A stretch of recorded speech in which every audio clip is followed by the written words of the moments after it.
Welcome to edu जोस में आप सभी लोगों का स्वागत है। दोस्तों, आज की इस वीडियो में हम लोग 30 नवंबर 2021 को जो एसएससी जीडी का पेपर हुआ था उसके सभी शिफ्ट के क्वेश्चन देखेंगे। क्योंकि 30 तारीख की जो वीडियो थी वो आपको नहीं मिल पाई थी, इसलिए आज 1 तारीख को ये वीडियो मैं आपको उपलब्ध करा रहा हूँ। तो जो भी क्वेश्चंस पूछे गए हैं 30 नवंबर की सभी शिफ्ट के एग्जाम में, इन सभी क्वेश्चन को एक एक करके देखेंगे। इस वीडियो का पीडीएफ फाइल आपको हमारे एंड्रॉयड एप्लीकेशन पर मिल जाएगा। तो आप एंड्रॉयड एप्लीकेशन इंस्टॉल कर लें, गूगल प्ले स्टोर पर ये अवेलेबल है। इसका डायरेक्ट लिंक जो है हमने नीचे डिस्क्रिप्शन में भी दिया हुआ है, वहाँ से आप इसे इंस्टॉल कर सकते हैं। तो चलिए, सबसे पहले हम लोग फर्स्ट शिफ्ट के क्वेश्चन देखेंगे, उसके बाद सेकंड शिफ्ट के क्वेश्चन देखेंगे, फिर थर्ड शिफ्ट के क्वेश्चन देखेंगे। एक एक करके क्वेश्चन आप लोग देख लीजिएगा। जिसके शिफ्ट में जो एग्जाम में जो क्वेश्चन पूछा गया था आप उसका मिलान जरूर कीजिएगा। पहला सवाल यहाँ पर देखिए, चाय के बागान के लिए निम्न में से कौन अधिकतम हानिकारक है? ये सवाल पूछा गया। 4 ऑप्शन दिए गए थे। अधिकतम तापमान, अधिक तापमान, शुष्क एवं गर्म जलवायु, ठंडे पेड़ों के नीचे फसल उगाना, अधिक वर्षा। तो देखिए, यहाँ पर अगर बात करें, अधिक तापमान जो है वो चाय के बागान के लिए ठीक नहीं है। शुष्क एवं गर्म जो जलवायु है वो ठीक है। तो ऑप्शन यहाँ पर ए करेक्ट होना चाहिए। ठीक है। इसके बाद देखिए, और वर्षा भी ज़रूरत है, लेकिन अधिक वर्षा, अगर बहुत ज़्यादा वर्षा हो गई तो भी दिक्कत है। तो वर्षा की ज़रूरत है, बिना वर्षा के नहीं हो सकती। लेकिन अगर यहाँ पर अधिक भी लिखा गया तो इस दोनों क्वेश्चन के ऑप्शन में जो है मुझे थोड़ा सा डाउट है। यहाँ पर ध्यान रखने वाली बात है, या तो ये हो सकता है या फिर ये हो सकता है। बहुकोशिकीय जीव पूछा गया था, ऑप्शन हमारे पास नहीं आया कि ऑप्शन में क्या दिया गया था, बहुकोशिकीय जीव किसको कहते हैं। उसके बाद है लेटर्स टू मदर पुस्तक जो है वो किसने लिखी? तो आंसर होगा नरेंद्र मोदी। नेक्स्ट क्वेश्चन है, स्वच्छ भारत मिशन 2 से संबंधित प्रश्न था। स्वच्छ भारत मिशन 2.0 से संबंधित प्रश्न, एग्जैक्ट प्रश्न नहीं आया हमारे पास। माता पिता की संपत्ति में पुत्री का भी अधिकार होगा, ये कौन सा अधिनियम है? ये सवाल पूछा गया। 1956 का ये अधिनियम था। इसके अंदर सुधार करके 2005 में संशोधन किया गया और उसमें ये पुत्री का जो अधिकार है वो दिया गया। G20 देशों के शिखर सम्मेलन की मेजबानी भारत जो है वो किस वर्ष करेगा? तो 2023 वाला जो शिखर सम्मेलन होगा G20 देशों का, उसमें भारत मेजबानी करेगा। गीता रहस्य पुस्तक को जेल में किसने लिखा? तो कारावास के अंदर ही लोकमान्य बाल गंगाधर तिलक ने ये पुस्तक लिखी थी। नेक्स्ट क्वेश्चन है, तैमूर लंग के पूर्वज खुश करने के लिए किस प्रकार से उत्सव मनाते थे? ऑप्शन दे रखा था ईश्वर मानकर। ठीक है, तो ये ध्यान रखिएगा। इसके बाद है यहाँ पर, अंतर्राष्ट्रीय बैडमिंटन संघ की स्थापना कब हुई थी? तो ये हुई थी 1934 में।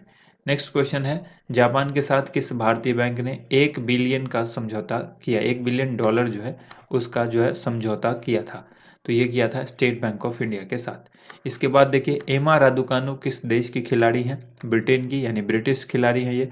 आविष्कार की शुद्ध वर्तनी पूछी गई थी, तो आविष्कार जो है वो बिल्कुल इस तरह से सही रूप में लिखा जाता है। नेक्स्ट क्वेश्चन है, उन्मूलन का पर्यायवाची।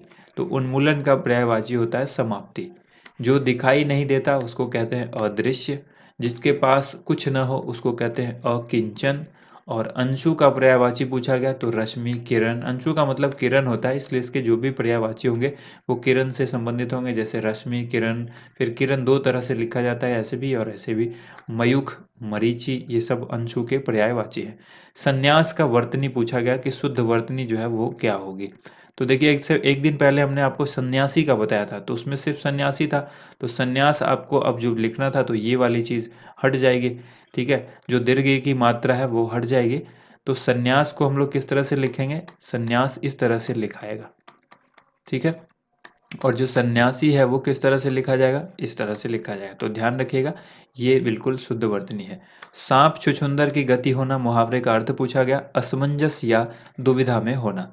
शोक का विलोम शब्द पूछा गया, तो शोक का मतलब तो पता ही है आपको, तो इसका विलोम क्या होगा? बिल्कुल खुशी होगा, इसका उल्टा। नेक्स्ट यहाँ पर, आंखों में सरसों का फूल, ये सरसों फूलना। तो ये जो है मुहावरा है, और इस मुहावरे का अर्थ क्या होगा? हरियाली ही हरियाली दिखाई पड़ना। नेक्स्ट क्वेश्चन है, खरीफ की कौन सी फसल है जो खाने और चारे के रूप में प्रयोग की जाती है? तो खरीफ में ऐसी कौन सी फसल है? ऑप्शन दे रखा था मक्का, गेहूं, बाजरा और गन्ना। तो राइट आंसर हो जाएगा बाजरा। ध्यान रखिएगा, राइट आंसर क्या होगा? बाजरा जो है वो करेक्ट आंसर होगा। नेक्स्ट क्वेश्चन देखते हैं, हिमाचल प्रदेश में लोकसभा की कितनी सीटें हैं? तो हिमाचल प्रदेश के अंदर लोकसभा की 4 सीटें हैं। अगला सवाल है, अनुच्छेद 176 किससे संबंधित है? तो राज्यपाल के अभिभाषण से संबंधित है।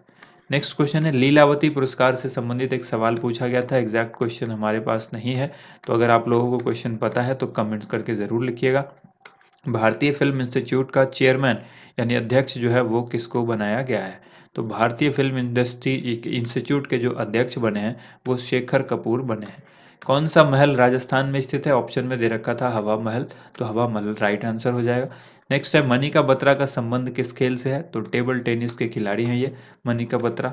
नेक्स्ट है फिट इंडिया मूवमेंट की शुरुआत किसने की थी? प्रधानमंत्री नरेंद्र मोदी ने यानी पीएम मोदी ने फिट इंडिया मूवमेंट की शुरुआत की थी।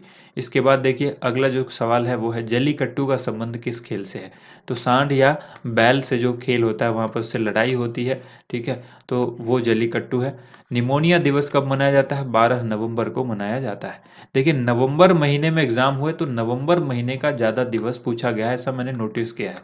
तो अगर ध्यान रहे आपका एग्जाम दिसंबर के महीने में है तो फिर दिसंबर महीने के जितने भी इम्पोर्टेंट डे एंड उसकी थीम है, ठीक है, डे और जो दिवस और उसकी थीम है वो याद रखिएगा, और दिवस कौन कौन से इम्पोर्टेंट है दिसंबर के महीने में वो याद रखिएगा। मलाला यूसुफजई को नोबेल पुरस्कार कब दिया गया? तो 2014 में दिया गया था। इसके बाद देखिए पारितोषिक की शुद्ध वर्तनी पूछी गई है।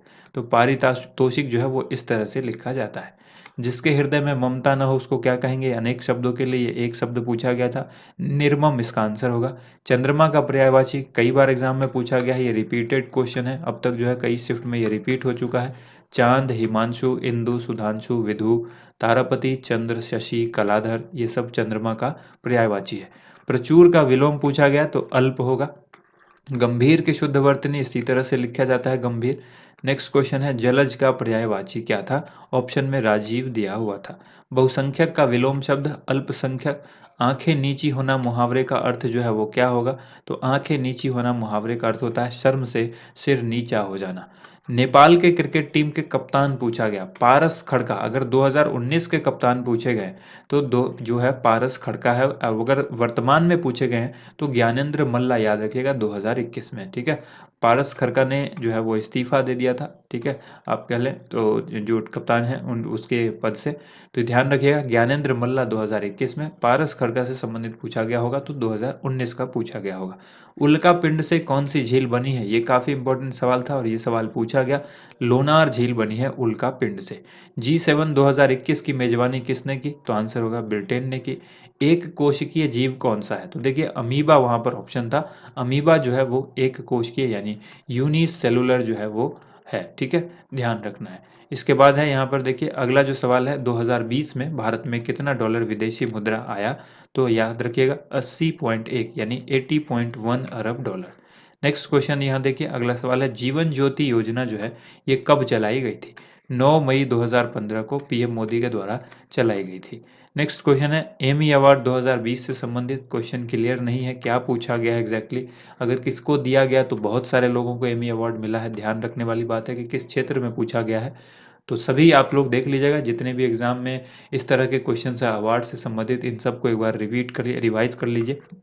वन्यजीव संरक्षण अधिनियम कब पारित हुआ? 1972 में पारित हुआ था। जनगणना 2011 के अनुसार सबसे अधिक घनत्व किस राज्य का है? आंसर होगा बिहार का। इसके बाद सवाल पूछा गया बांग्लादेश, भारत और तिब्बत में कौन सी नदी बहती है? मतलब तीनों में कॉमन नदी की बात पूछी गई थी, तो तीनों देश के अंदर ब्रह्मपुत्र नदी है जो बहती है। इसके बाद सवाल है नाव का पर्यायवाची शब्द पूछा गया, तो नैया और नौका। दूसरा पूछा गया द्रव्य का विलोम शब्द, तो होता है ठोस, ठीक है। द्रव जो है उसका विलोम क्या होगा? ठोस। ठोस, द्रव, गैस जिस तरह से हम लोग दे रहे हैं, ये द्रव्य पूछा गया है, लिक्विड, उसका क्या होगा? ठोस होगा। तो अगर ये वीडियो आपको पसंद आई है तो वीडियो को लाइक एंड शेयर जरूर कीजिएगा। थैंक यू सो मच, आप सभी लोगों का वीडियो देखने के लिए बहुत बहुत धन्यवाद।